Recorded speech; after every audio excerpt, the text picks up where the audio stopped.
Pour commencer, je salue tous nos compatriotes partout où ils se trouvent dans le monde, particulièrement surtout ceux de la France. J'en profite pour faire un petit coucou à mes enfants Chris Congo, Daniel Congo, Doriana Congo et Cathy Congo. Comme j'insiste toujours de le dire à chaque visite dans ce pays, il y a une très très très grande dégradation dans tous les niveaux. Pour cela, je demande aux Congolais de se prendre vraiment en charge pour retrouver leur dignité. Parce que ce pays nous appartient et c'est le seul pays que nous possédons. Si nous-mêmes, nous nous mettons à prendre ce pays en charge pour les développer, ce ne sont pas les Blancs ou les étrangers qui viendront développer ces pays. En tout cas, la situation, en général, elle est un peu catastrophique, surtout au niveau de nos routes. La capitale est transformée en poubelle. Au lieu de dire Kin, la belle, aujourd'hui, on peut dire Kin, la poubelle. Parce qu'on trouve des poubelles partout et les gens ne prennent pas le temps de se mettre pour essayer de s'organiser. Parce qu'il ne faut pas seulement attendre que l'État fasse tout. Parce que je pense que l'État a été défaillant et aujourd'hui, le président Félix essaye de faire tout son possible pour rendre l'État présent, mais malheureusement, la coalition qu'il avait eue n'a pas rendu un grand service. Nous avons pris rendez-vous avec le ministère de l'Intérieur.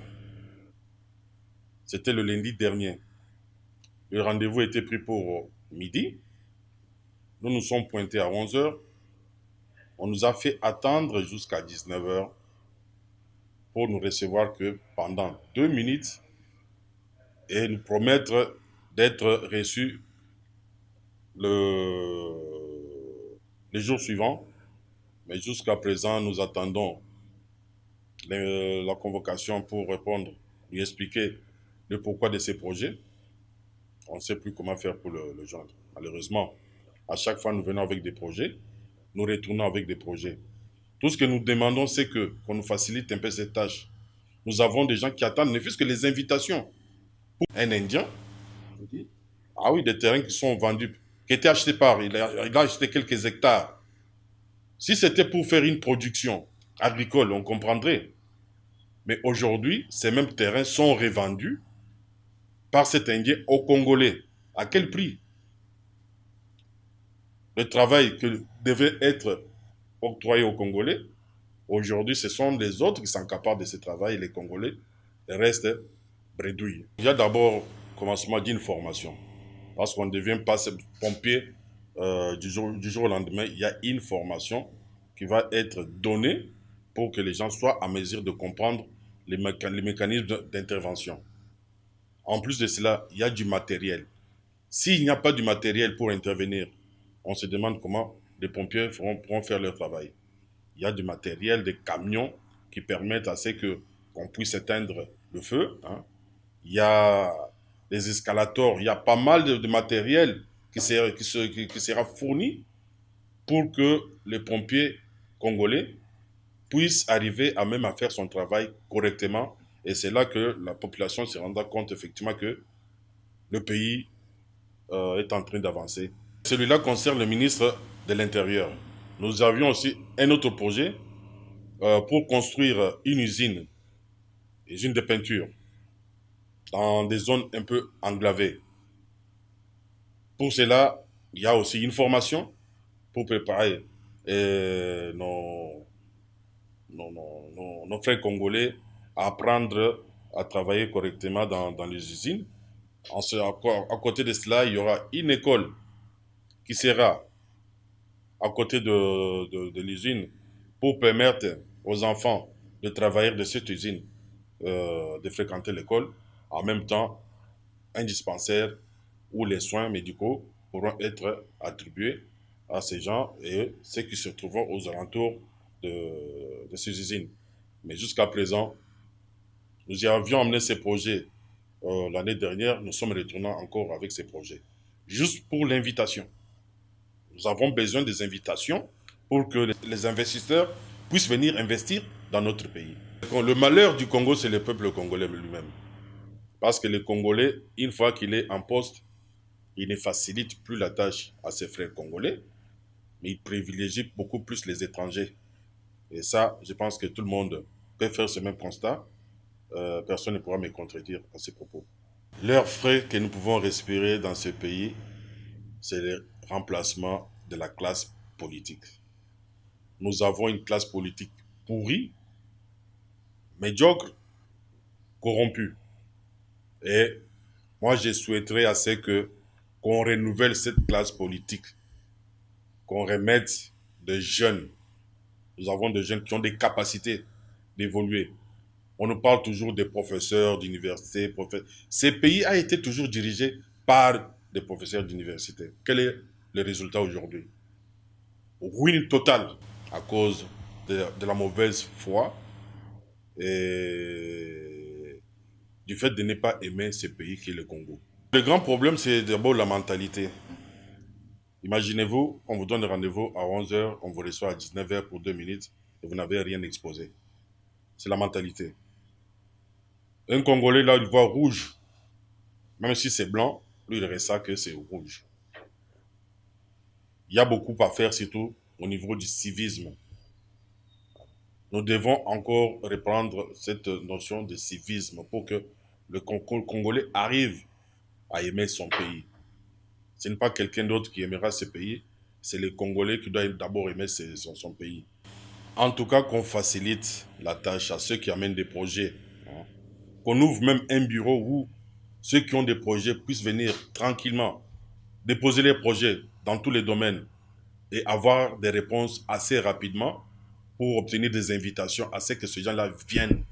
Il n'y a pas d'autre solution si déjà c'est bloqué. Quand vous venez avec un projet, on essaie de comprendre combien ça va coûter, combien nous allons prendre, le pourcentage des choses comme ça. Ça ne peut pas inciter aux investisseurs de venir investir.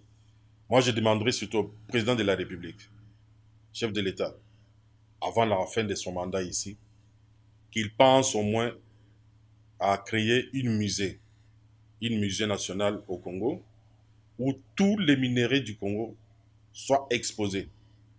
Moi, je suis un Congolais. J'ai étudié la nomenclature ici, les zinc, cuivre, diamant, cobalt, euh, uranium, mais je ne connais pas la couleur.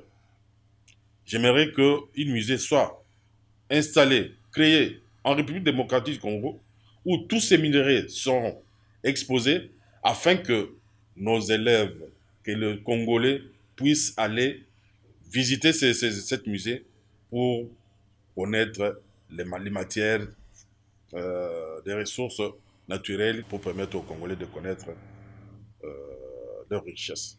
En tout cas, ça fait très très mal parce que c'est des systèmes hein, qui étaient ainsi favoriser l'étranger au détriment du Congolais, ce qui fait que le Congolais a baissé les bras et il a laissé l'économie entre les mains des étrangers. Supposons aujourd'hui si les Indiens quittent le pays, le Chinois quitte le pays, les Libanais quittent le pays. Comment ferons-nous pour vivre? Parce qu'aujourd'hui, on ne parle plus des grands hommes d'affaires congolais. Ceux qu'on peut parler de hommes d'affaires congolais, ce sont des politiciens qui ont pillé ces pays. Mais les hommes d'affaires congolais comme tels, il n'y en a plus du tout. Plus du tout. Malheureusement, un pays ne peut pas fonctionner comme ça. Autant mieux privilégier le Congolais, donner des crédits faciles aux Congolais pour que les Congolais puissent investir dans leur pays. Comme ça, le jour où les étrangers iront chez eux, au moins nous aurons une économie qui tiendra toujours debout. Parce que si aujourd'hui ils décident de partir, je pense que nous crèverons tous de faim. Parce qu'aujourd'hui, nous importons tout. Le Congo n'exporte plus rien. En dehors de quelques matières qui s'envolent d'une manière frauduleuse. Et des miettes restent dans la caisse dans la caisse du Congo. Avec l'arrivée du président Félix Antoine Tshisekedi au pouvoir, ces mouvements n'existent plus. Aujourd'hui, les musiciens peuvent venir jouer en Europe sans crainte parce que ces mouvements existaient parce que des politiciens ont pillé ces pays. Nos politiciens, nous, ils ont pillé ces pays. Et comme ici, ils étaient des privilégiés, on ne pouvait rien le faire. Mais en venant en Europe, ils venaient, quand ils viennent en Europe, ils voient comment l'Europe se développe. Mais eux, ils préfèrent venir en Europe pour s'acheter des maisons et laisser la population congolaise sans rien. Aujourd'hui, les politiciens, ceux qui ont pillé ces pays, je pense qu'ils seront le mal vus. À moins qu'ils demandent pardon. Demander pardon au peuple congolais, ça ne coûte absolument rien. Félicitations pour nos agents de la DGM. En tout cas, ces services, depuis que le président Tshisekedi Tshilombo est au pouvoir, c'est un service qui fonctionne parfaitement bien. Il n'y a rien à dire de ce côté-là. Nos policiers qui n'ont pas de moyens d'intervention, ça, je ne cesserai jamais de les répéter. Il faudrait qu'on trouve des moyens à nos policiers pour qu'ils puissent faire les interventions correctement. Hier, j'étais encore au commissariat de Matete, qui est dirigé par le major Christian. J'ai vu des policiers aller intervenir à pied. Et parfois, prendre des motos, des petits waves pour aller intervenir. Et s'ils partent à deux, et là où il y a un attroupement de 15 personnes qui sont en train de se battre avec des machettes, avec des pierres. Mais ces gens-là, ils sont courageux. Ils y vont quand même pour faire le travail parce qu'ils aiment leur travail. Mais qu'on leur donne des moyens, s'il vous plaît. J'ai toujours dit, les gens qui sont à la présidence là-bas, ils ont les moyens de s'acheter leur propre voiture. Qu'on prenne ces voitures, qu'on les mette même dans des commissariats de police pour qu'ils puissent facilement se déplacer quand il s'agit d'une intervention rapide. Le mouvement Tshisekedi pour le changement, ça s'appelle mouvement laïciste. C'est un parti politique à part entière.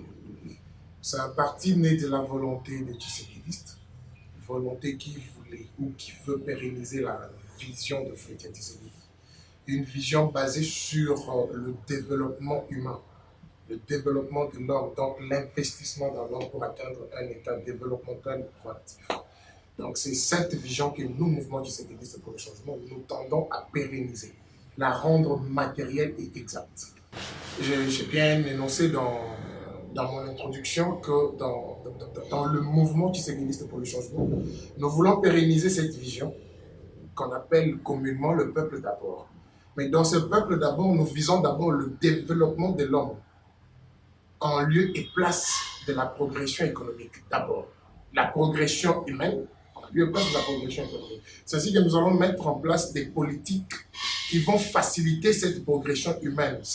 Cela a commencé déjà par être matérialisé dans le programme qu'on appelle communément gratuité de l'enseignement. Parce qu'il faudra d'abord investir dans l'homme. L'investissement dans l'homme passe par l'éducation. Ces programmes gratuité de l'enseignement, vous savez, c'est un programme qui a permis à des millions d'enfants de réintégrer l'école. Il y a des millions d'enfants qui restaient à la maison, qui n'étudiaient plus, mais grâce à la gratuité de l'enseignement, il y a des millions d'enfants qui étudient.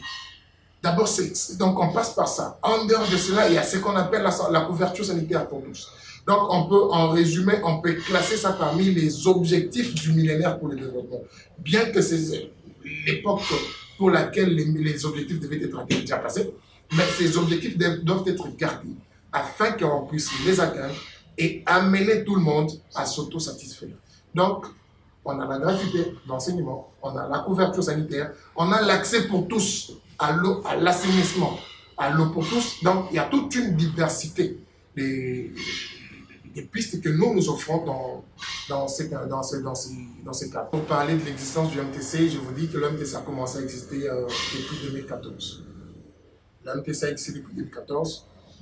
C'était d'abord un mouvement au sein du parti UDPS, Union pour la démocratie et le progrès social. nous avions pris la décision de transformer le MPC en parti politique depuis 2018, depuis les élections de 2018. Mais nous avions connu des petites difficultés qui nous ont empêchés à être formalisés comme tels. Mais à l'issue de ces élections de 2018, nous avions fait un constat amer, lequel, suite à notre échec, nous, tshisekidistes, d'avoir une majorité parlementaire, nous étions obligés de coaliser, de nous lier avec des alliés circonstanciels qui n'étaient pas nés de cet ADN tshisekidiste. C'est suite à ces alliances que nous avons des difficultés, les difficultés que nous avons aujourd'hui.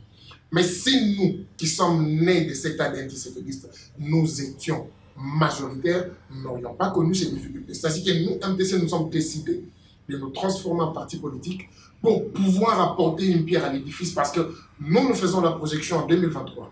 D'abord, avant 2023, accompagner d'abord ce premier quinquennat du président de la République, Félix Antoine Tshisekedi, puis faire la projection en 2023 pour lui apporter une majorité écrasante, qui ne va pas nous mettre dans une position telle que nous serions obligés de coaliser avec des alliés conjoncturels, comme je peux les appeler.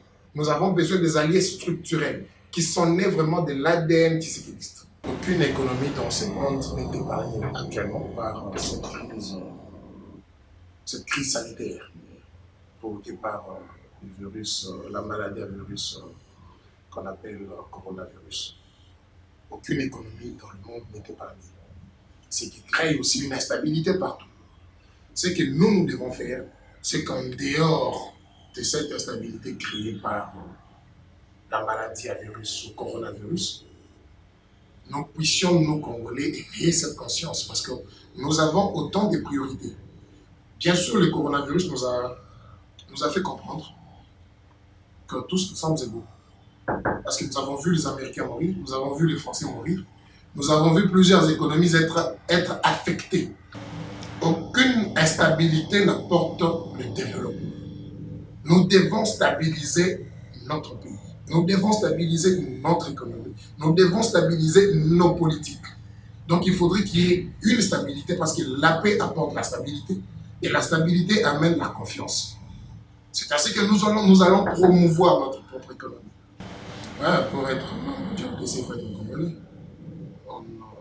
On ne peut pas être étranger et être en même temps membre du mouvement tshisekidiste pour le changement. Il faut être congolais, c'est ça la condition qui pose la loi sur le parti politique. Le MTC, ce que les Congolais peuvent retenir du MTC, c'est un parti politique né de la pensée philosophique du feu Étienne Tshisekedi. Cette pensée inspirée de la social-démocratie, qui prône les valeurs telles que la démocratie sociale, la justice distributive, l'égalité méritocratique, la démocratie participative. C'est tout un faisceau de valeurs qui sont contenues dedans. Le MTC vient apporter une autre façon de voir les choses, contrairement aux autres. Je ne vais pas polémiquer là-dessus. Mais c'est un parti qui s'inspire de cette vision-là, qui est le peuple d'abord. Aucun de ces partis qui n'est pas de la famille Tshisekedi fait la promotion de ces valeurs. J'appelle les Congolais à l'adhésion massive au mouvement Tshisekedi pour le changement, qu'ils adhèrent massivement. Notre siège se trouve sur Inzia A65, à Matoundi. Qu'ils viennent et entrent en contact avec le service du MTC. Ils seront les bienvenus. Nous sommes installés dans plusieurs provinces de la République. Sur les 26 provinces, le MTC est installé partout. Partout où vous irez, vous rencontrerez le MTC. Si vous êtes au niveau de province, allez au niveau de fédération. Partout, dans chaque province, il y a toujours une représentation, une fédération du mouvement de sécurité pour le changement. Adhérez massivement, car le challenge est important. Ensemble, nous allons les rencontrer. On ne veut pas polémiquer avec les aînés. La jeunesse peut faire mieux. Être jeune, ce n'est pas seulement être jeune en âge. On peut avoir un âge avancé, mais on est jeune dans la pensée. La jeunesse dont nous avons besoin, c'est cette jeunesse-là mentale.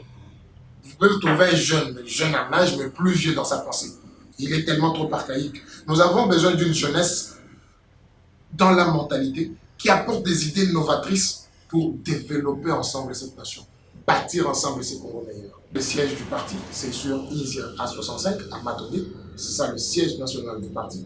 Au niveau des provinces, nous avons les 26 fédérations qui sont implantées au-delà des frontières de Kinshasa, dans le Congo profond. Bon, 26, non, parce qu'au Congo central, nous en avons 3. Donc, ce qui fait un total de 29 provinces, 29 fédérations. Au niveau de chaque province, nous avons une représentation. Allez au niveau de chaque représentation provinciale, le MPC vous recevra et vous serez toujours le bienvenu au niveau du parti.